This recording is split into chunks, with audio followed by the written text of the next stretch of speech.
My Town Rogersville is sponsored by Hawkins County Gas Utility.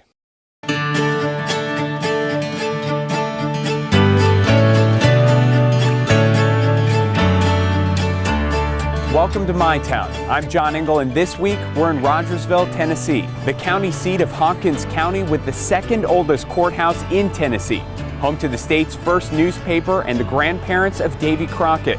Rogersville is nestled right in the beauty of the East Tennessee hills. Now there's a group of people trying to use this town's great history to create an even better future for Rogersville.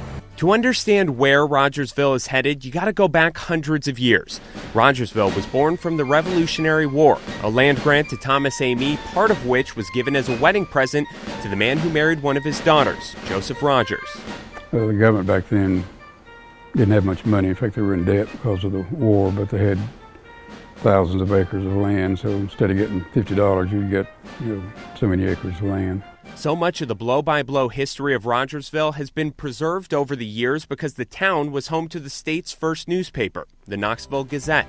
It was actually the first printing of any kind in Tennessee in 1791. William Blount, who was the territorial governor, convinced two printers, George Ralston and Ferguson, I can't remember his first name, had to come to Knoxville. 1791, Knoxville wasn't ready for them, so they stopped in Rogersville. The legacy of printing in Rogersville took shape in the early 1900s. George Berry brought the Pressmen Union headquarters to Rogersville, establishing a little town of their own. They built a sanatorium because tuberculosis was very prevalent in the printing industry. Built a trade school, offices, built a hotel, self-sufficient community.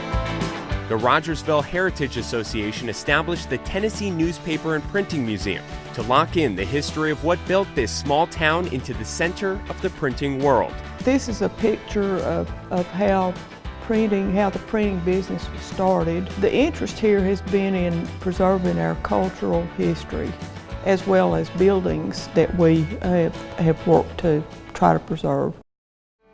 The Civil War was a confusing time for Rogersville. This was the part of the country where families were really divided, and when you hear in the history books, brother was against brother, this is actually an area where that was really true. Along Main Street, the Kyle House served as the Confederate headquarters facing south. The Hale Springs Inn was Union headquarters pointing north. This county was divided in its loyalties. As most workers, most of East Tennessee was pro-Union during the war, which is unfortunate because Middle and West Tennessee were pro-Confederate. They were occupied by Union forces. East Tennessee was pro-Union. They were occupied by Confederate forces. And there were all kinds of skirmishes and vigilante type things going on here during the war and even after the war. Those feelings didn't go away just because the war was over. Post-Civil War, Rogersville was a leader in educating women and African Americans. The Swift Memorial College was established by the Presbyterian Church as a school for freed slaves, offering high school and college courses until its close in the 60s during desegregation. I'm from a large family of 10, and every one of my brothers and sisters were graduates of Swift. And in fact, when I graduated, my oldest brother, was the commencement speaker for my graduation. So the school has played a tremendous role in the African American community. For Carolyn Cox and many African Americans still living in Rogersville, Swift was more than a school. It was an opportunity no one else was offering.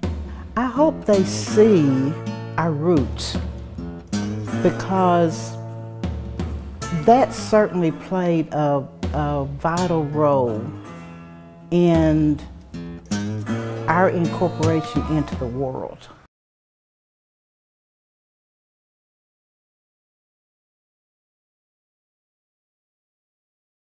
Coming up on My Town, the old Pressman home sits outside Rogersville as a modern American ruin. Meet the Nashville recording artists who dropped everything to bring new life and soul to the once forgotten landmark. Stopped and let me hang around there.